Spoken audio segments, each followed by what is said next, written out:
Pessoal, continuando nossa aula de soteriologia, vamos abordar alguns temas agora presentes na página 23, tratando da doutrina da reprovação. Então, dentro desse tema que nós vamos abordar, vamos falar sobre a reprovação ativa e a reprovação passiva. Então, falando primeiro sobre a reprovação ativa, na verdade nós estamos com esse tema relacionando diretamente com a parte onde tratamos do calvinista radical, daquele que manifesta o supralapsarianismo. Então é o calvinista que entende que tudo aquilo que acontece, sem exceção de nada, está diretamente relacionado à vontade diretiva de Deus, aquilo que Deus predeterminou, né, desde a eternidade, aquilo que Deus ordenou que viesse a acontecer e que está se manifestando simplesmente por causa de uma vontade expressa de Deus. Então é aquilo que nós tratamos na aula passada sobre predeterminismo também. Então, saindo de uma questão de predestinação, como nós tratamos, inclusive ressaltamos que o arminiano não nega a predestinação, mas simplesmente ele busca uma interpretação dessa predestinação num contexto mais amplo, abordando outras perspectivas bíblicas, outros textos bíblicos, outras manifestações, tanto do apóstolo Paulo quanto de outros apóstolos que contribuíram com esse entendimento, com os textos revelados que acrescentaram e tornando esse ponto de vista mais equilibrado, né? Equilibrado entre não somente algumas manifestações de Paulo em Romanos, mas também em Efésios e em outros textos, que vem a trazer uma abordagem mais ampla acerca da predestinação. Então, saindo da predestinação e já entrando no ponto de vista da predeterminação, entendemos que esse modo de ver, esse modo de se expressar, começa a adentrar por uma radicalização, começa a adentrar por um excesso. E vimos até que dentro desse excesso existe um ranço de gnosticismo, não que haja sido aproveitado diretamente ideias gnósticas para elaborar este ponto de vista. Não creio que os pensadores supralapsarianos tenham buscado esse elemento gnóstico, mas quando nós analisamos mais a fundo essa manifestação deles acerca dessa doutrina, a forma como eles interpretam esses textos bíblicos, a partir desse ponto de vista supralapsariano, esse ponto de vista radical, acaba por se relacionar com este ponto de vista que era professado por esses gnósticos, por esses mestres gnósticos, que entendiam que tudo estava predeterminado, que havia uma separação muito clara de classes entre aqueles que eram materialistas e logo não estariam alcançando o conhecimento salvador, porque o conhecimento deles, a salvação deles era pelo conhecimento, né, a salvação pela gnose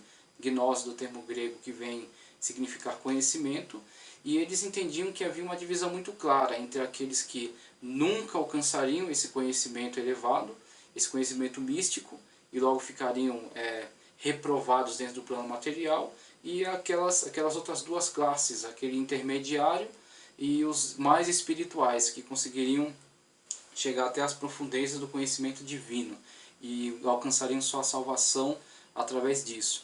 Então, quando nós vemos essa manifestação pré-determinista, nós buscamos aqui fazer uma relação no sentido de alertar sobre o excesso. Então, o supralapsariano, o calvinista radical, aquele que eleva esses pontos de vista a um nível exagerado, um nível acima da medida, acaba por sair do tema da predestinação e adentrar pela predeterminação, o que não vem, no nosso entendimento, trazer a clareza daquilo que o autor bíblico manifestou, né, no equilíbrio entre os textos. E quando estamos tratando da reprovação ativa, na verdade continuamos tratando de um tema correlato, de um tema que está intimamente relacionado a isso. Então a reprovação ativa nada mais é do que uma continuação do entendimento de que tudo o que acontece está intimamente relacionado a uma ação direta de Deus sobre cada um daqueles eventos. E discutindo sobre a reprovação ativa, a gente pode dizer que há nela não somente aquele elemento gnóstico que nós já avaliamos atrás, mas há também uma espécie de uma mistificação que estava muito presente na teologia judaica. Então nós temos que separar sempre aquilo que é verdade bíblica, aquilo que é verdade revelada e aquilo que é ponto de vista dos pensadores, principalmente porque a teologia judaica não fazia essa distinção. Ela entendia que tanto o texto bíblico revelado tinha importância e tinha autoridade, quanto a interpretação dos sábios tinha tamanho peso quanto a palavra bíblica. Tanto que na história da produção de sabedoria judaica, nós vemos que da mesma forma que foi dado valor, e deram muito valor, e é louvável isso, as cópias dos textos sagrados, a preservação dos textos sagrados, né, ao longo da história, foi dado o mesmo peso de valor e de significado à cópia dos comentários dos sábios. Então nós temos, por exemplo, a Mishnah, que é a interpretação das verdades bíblicas. Então não somente o próprio texto revelado, mas também a interpretação que determinado sábio deu a ele. E aí nós temos alguns rabis, a escola de Shammai, a escola de Hillel, né, alguns outros sábios, Akiva, que eram grandes estudiosos da época, mas que no nosso entendimento, um estudioso da Bíblia nunca vai alcançar o valor de cânon. Então nós não temos nossos teólogos como canônicos.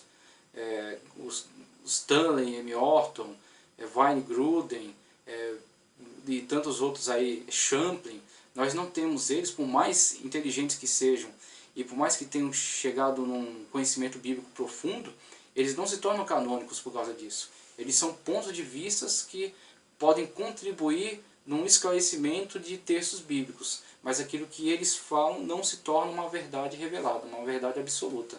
São sempre passíveis de questionamento. Então, esse ponto de vista que nós temos não necessariamente era adotado dentro da linha de teologia judaica. Como a gente já falou aqui, eles davam o mesmo peso.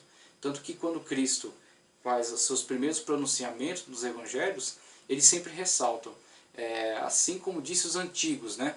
Isso foi o que disseram os antigos. Eu, porém, você veja esse porém.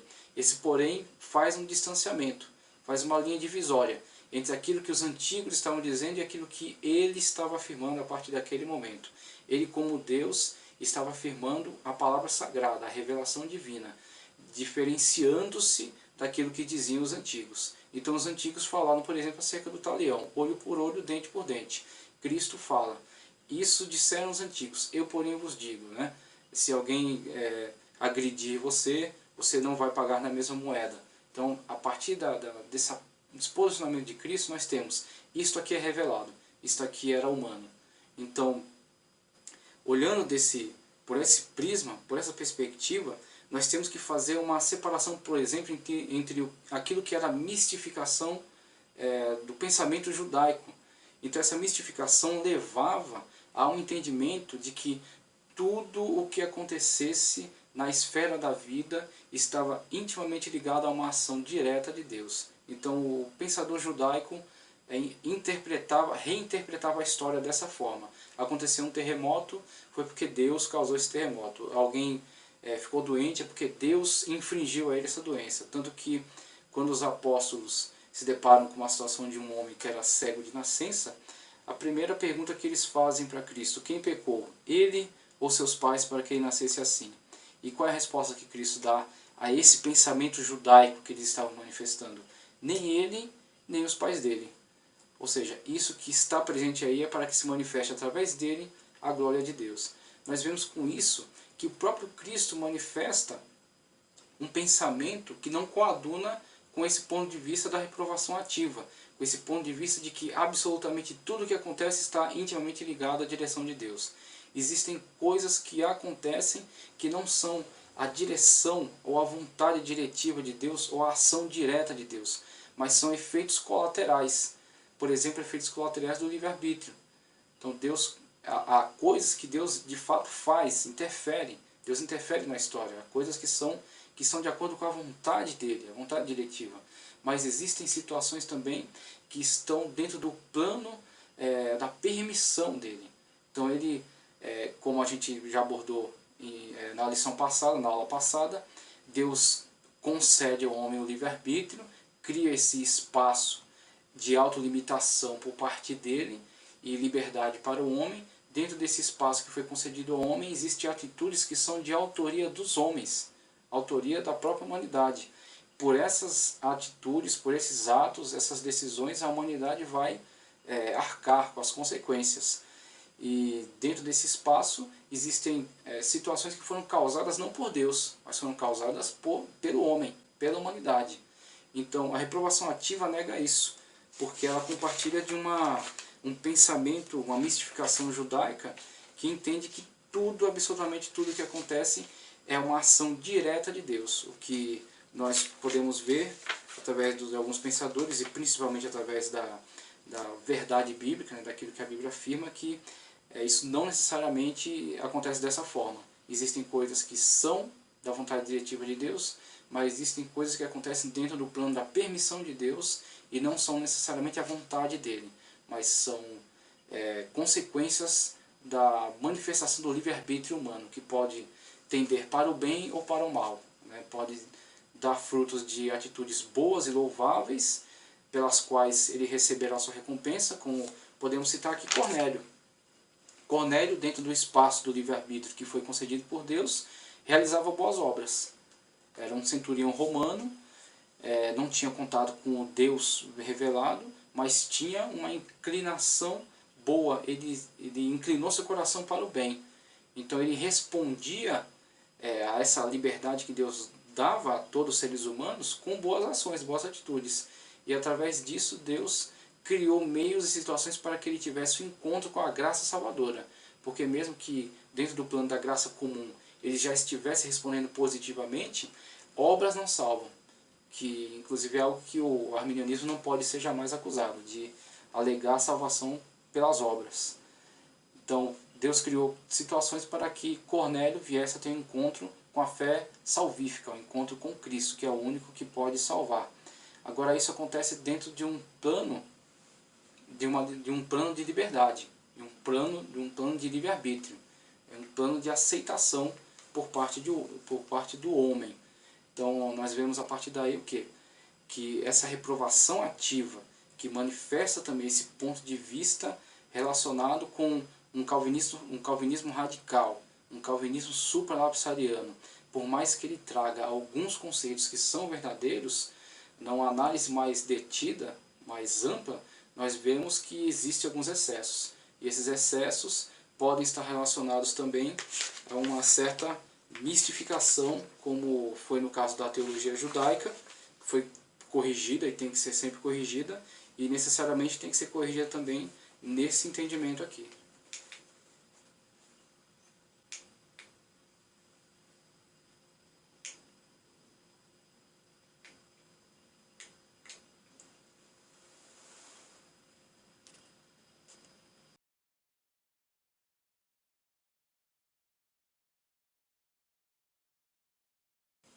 Então, quando nós estamos tratando de reprovação ativa e reprovação passiva, basicamente nós estamos falando sobre causas primárias e causas secundárias, como você vai encontrar a descrição na página 24. Na página 24 você vê tratando desse tema.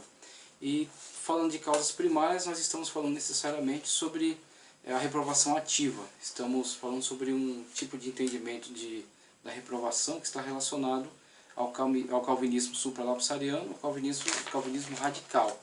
Então você vai ver um quadro ilustrativo aqui, onde traz a questão das causas primárias, primeiramente Deus como autor de toda a ação, Deus como o elemento diretivo, né, aquele que está governando tudo, a ação de Deus e essa ação interagindo diretamente com os eventos. Então você vai ver um quadro aqui, Deus, ação e eventos. Deus como a causa primeira de tudo, aquele que vai dar movimento, que vai dar sentido, que vai dar direção a todas as coisas, a tudo aquilo que acontece. A ação de Deus, ou seja, a sua vontade diretiva em ação, agindo, e os eventos sendo manipulados por aquilo que Deus diretamente manda, governa, né? Por aquilo que Ele diretamente exige. Então é o governo de Deus por meio das causas primárias, e isso manifesta a reprovação ativa, que como nós já temos abordado aqui, traz na verdade um modo de ver um tanto excessivo, um modo de ver um tanto exagerado. E no segundo quadro nós vemos um ponto de vista que nós vamos abordar no próximo slide, falando sobre a reprovação passiva. E dentro desse quadro da reprovação passiva, nós temos Deus como a causa primeira de tudo, temos a ação de Deus, ou seja, a sua vontade diretiva, o seu plano, né, o seu plano perfeito. Agora, o plano perfeito de Deus, ele age sobre elementos intermediários. Então você vai ver aqui Deus, a ação, e um quadro com a abordagem dos intermediários. O que vem a ser esses intermediários? São, por exemplo, está enquadrado, por exemplo, aí dentro a humanidade com o poder de livre-arbítrio, né? Então a ação de Deus sobre a natureza com uma ação direta. A criação, por exemplo, é uma ação direta de Deus. Deus disse haja, né? Haja luz, haja divisão entre as águas, haja divisão entre a luz e as trevas, né? Haja animais, fauna, flora. Então foi uma ação direta de Deus. Foi, inclusive, logo depois de cada ação, nós vemos a aprovação de Deus a esta ação. E Deus viu que era bom.